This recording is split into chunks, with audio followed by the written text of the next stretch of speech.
I'll go ahead and start. Um, Again, we've kind of evaluated from the last, of all of the video from last game, and of course we all talked after the game, and now we've had time to spend time going over video and going over corrections and things that we've got to get better. And a lot of things haven't changed from my comments after the game, and that you got to do the little things when you're trying to beat a team that's one of the top teams in the conference, and you're trying to move your progress, your program along. It's very important that you just make sure you do the little things, because in games like Coastal Carolina, you don't know which one's going to be the difference in the game, or which area that you have to work on, because you work on so many different things each week. But some of them are more important than others when it comes to pulling off an upset or beating a team that may be more talented. It might be hitting a deep ball. It may be not giving up a third down. It may be on 4th and inches making the play. And so we just got to make sure that we're continuing to do everything we can to take care of little things, just because the closer we get to beating and competing with the better teams in our conference, we have got to do those things. If you're a team that, because of athletes and the development of your program, you're winning by 30, 4 or 5 of your games, or 6, you don't even know what you're doing wrong. But when you're trying to get the next level, you do. And so, like I said after the game, I'm very pleased with the effort of our players and the way they played against Coastal Carolina. And I'm enthused about the direction of our efforts that we keep going. And that's not a moral victory type of comment. It's just what I can see the progress being made. But we have got to continue to get better every week and play better every week as a team. A lot of that's due to the fact that I've got to keep a staff. If I lose staff year in and year out, players having to learn 3 different coordinators on offense and defense 3 years in a row. You sit there and say, dang, you got to get better every year. And so we're working hard to continue to do that and try to not to fall behind in that regard. But that being said, it was a game of, it looked like a team that was a 6-0 team and a team that really wanted to be a 6-0 team, and we got things just continue to get done with that. Again, quarterback played very well, and the linebacker played very well, and a lot of other people played hard and well too.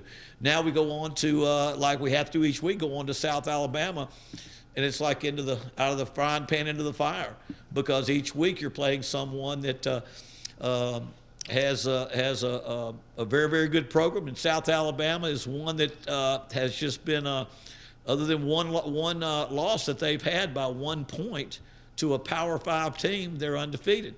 And they have put a lot of points on the board in 4 out of their 5 games. And they had a week off going into this game, and they're probably the hottest team in the Western Division of this conference when you look at how they've played, how they've scored, and what they've done. They've done a great job down there, and now we got to go down there to their home field and find a way to compete with those guys. But again, I'm not going to go to my players and suggest that this is a team we can't play with. We beat them last year. We played almost identically against Lafayette as they played against Lafayette. So if I'm going to build on the positives for our football team, we're going to start there and say, okay, let's go work hard and accentuate the positives that we see, while knowing that their staff has done a great job of really developing their team from year 1 to year 2, and becoming a much better football team. I think they're a much better football team than they were last year. I think the scores and the play on the video indicate that. But again, we're continuing to get better too, and so this is just another case of us facing another team in our conference, in a very strong conference. They're building their program, we're building ours, and this is a game where we've got to find a way to beat a team that may be favored, maybe a little better. But like I say, we don't have the luxury of saying, okay, this team is a couple of touchdowns better or a couple of touchdowns worse. If it isn't Texas or Alabama, we have to figure we're in the game. And that's the way we look at it. We figure we're in the game. And so we are excited, and we'll start working hard today in actual practice preparation, Tuesday, Wednesday, Thursday. But I think we've got a good game plan established in all the areas. and I'll open for questions. How have they taken the next step from last year? How have they changed? Is it personnel or is it? Yeah, a little bit of personnel and the confidence. I think what happens is, and again, some of this stuff looks like you're poor mouthing or you're making excuses. When you come into a program, this is the sixth one I've come into, your players get more comfortable with what you're doing. And the more they can do it, the more comfortable they get. All of a sudden, we've had 3 different coordinators in 3 years. And so I came with 6, I lose 6 out of 10 coaches, both coordinators, and changed special teams coordinator. And I've got doing things a little different. Now, our guys are getting better. Now, that's one thing they've done. I think they've got an explosive quarterback. Their defense is playing much better. Their quarterback, their offense is really their offense is more productive. Their defense is playing better. They have gone where you should go. To me, there's that old saying, the best progress you can make is from game 1 to game 2 or year 1 to year 2. And all they're talking about is getting more comfortable in your shoes, getting more comfortable doing the things that the coaches are asking you to do. And I think that's what they've done a good job. It's a mark of a good coaching staff to me to make a lot of progress doing the things you do over and over again. And I think I've got outstanding coaches. I'm extremely pleased. I wouldn't trade any of mine, but my coordinators have about 1 year, and a lot of our guys they weren't here for the spring. And so when you say what have they done, I think they've done a great job of just continuing to improve as a football team. They've got outstanding facilities. They've made a strong commitment with their program to being a very, very competitive program in the Sun Belt. You can compare their facilities with anyone in the conference as far as what they have, and they've done a good job with it. Speaking of feeling more comfortable, Chandler Rogers, what he did the other night in the offense, how have you seen him kind of develop even during this year? Well, I mean, Chandler's the kind of guy that quietly goes about doing a great job. He doesn't do it loud. He's not a talkative guy who comes out after the game and points at himself. His demeanor is very calm, which I like. Very poised under pressure, but calm, and doesn't go up with highs with the high and low with the lows. He stays very even keel. He doesn't bring attention to himself. He's not flamboyant, but he has been steadier and steadier, gotten better and better. And I do feel he's the kind of guy that can lead us to a conference championship. I think he's got 2 more years after this year. I feel like we're in good hands. And if we can continue to surround himself with good people, we need to take that next step offensively. The 20s won't get you into the top 5 in this conference. You got to get to the 30s. And we had 4 turnovers. When you think of 2 by downs and 2 by fumble, we had 4 turnovers, 3 of them inside the 15-yard line. And so those are ones that you can't bring back, But I think he's leading us quietly. I'm very comfortable because believe me, I've been times where you got halfway through the season, you're thinking, man, I can't wait till I get through with this season because we need to make some progress with who we're using to touch the ball. I think he's the guy, and I think what he's done this year, he's gone out and done a lot of it. Going on to performances, how impressed are you after seeing all the film of Tyrone Howell and that one-handed catch and just his development over the spring? Tyrone Howell, even when we recruited him out of junior college and lost him to Kansas State, and then he transferred in the portal back to us, we knew what kind of talent. We had him in camp 2 summers ago in our little portal transfer camp, and he just made it. His catch ratio, I don't even like that word, but I heard some of those analysts talk.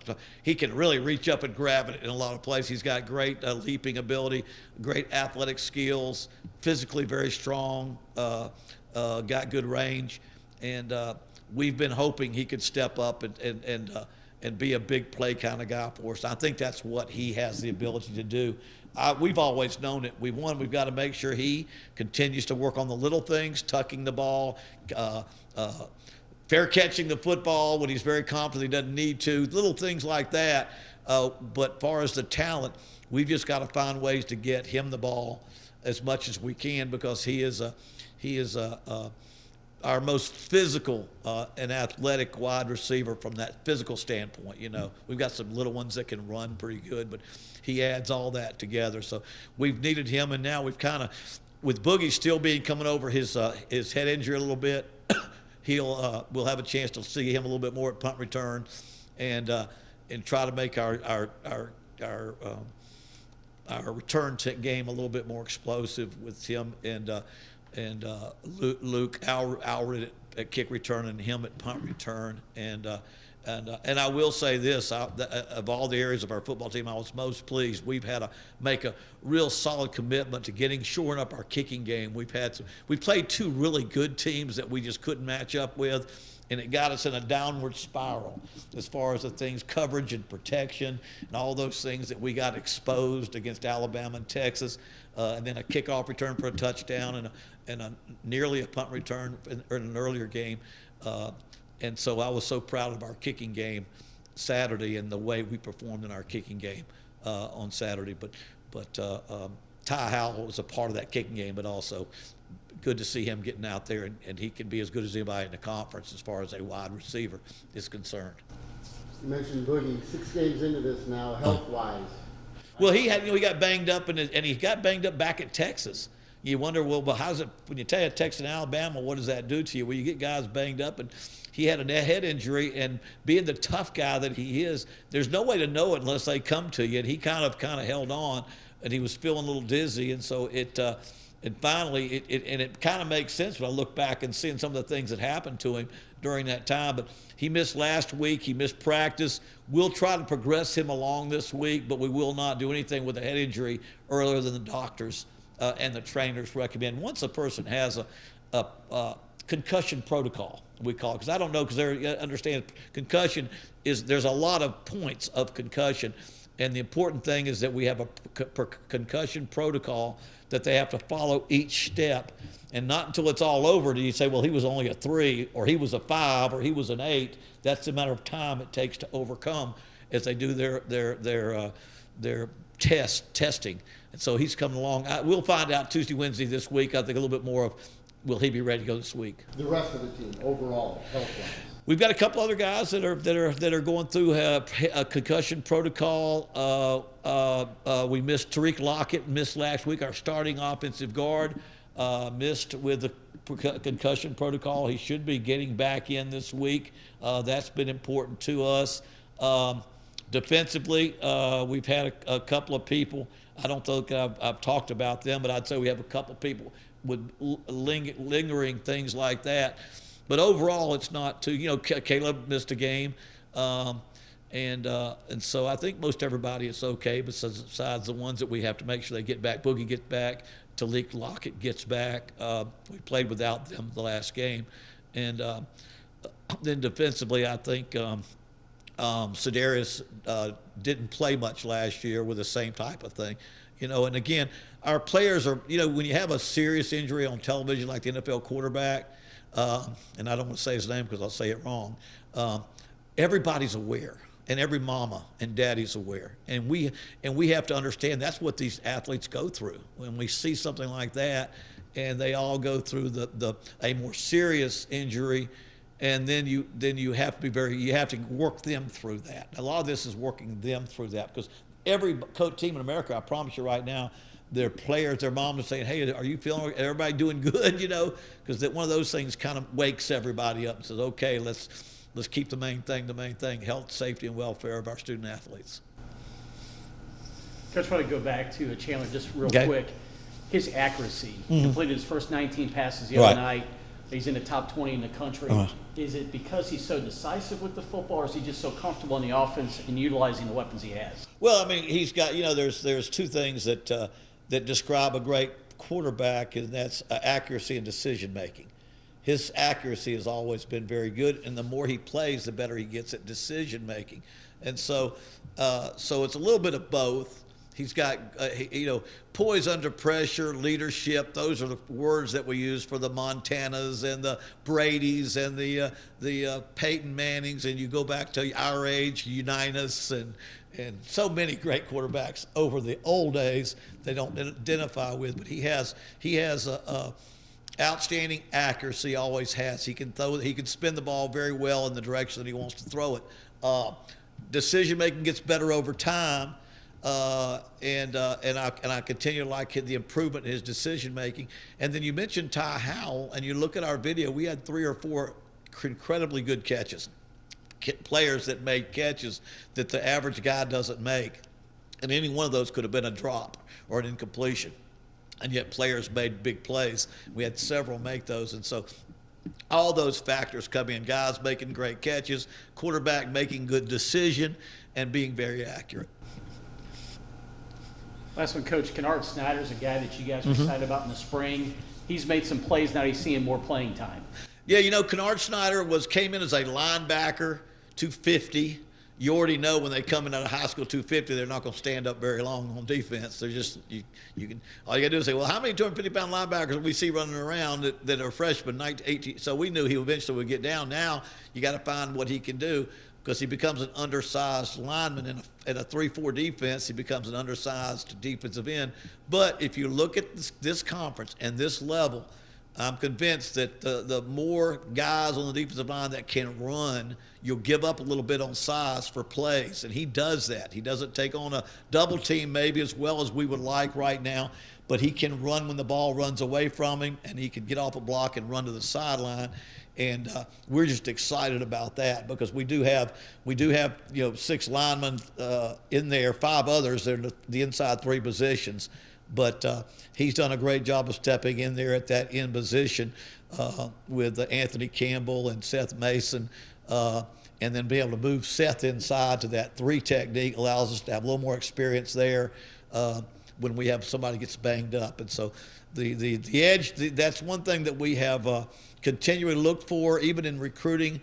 An edge rusher can be a difference maker in that they can force a quarterback to throw the ball sooner than he wants to, and it can destroy the timing of an offensive football team just by making a quarterback throw it in a tenth of a second or two faster than he does in practice every day.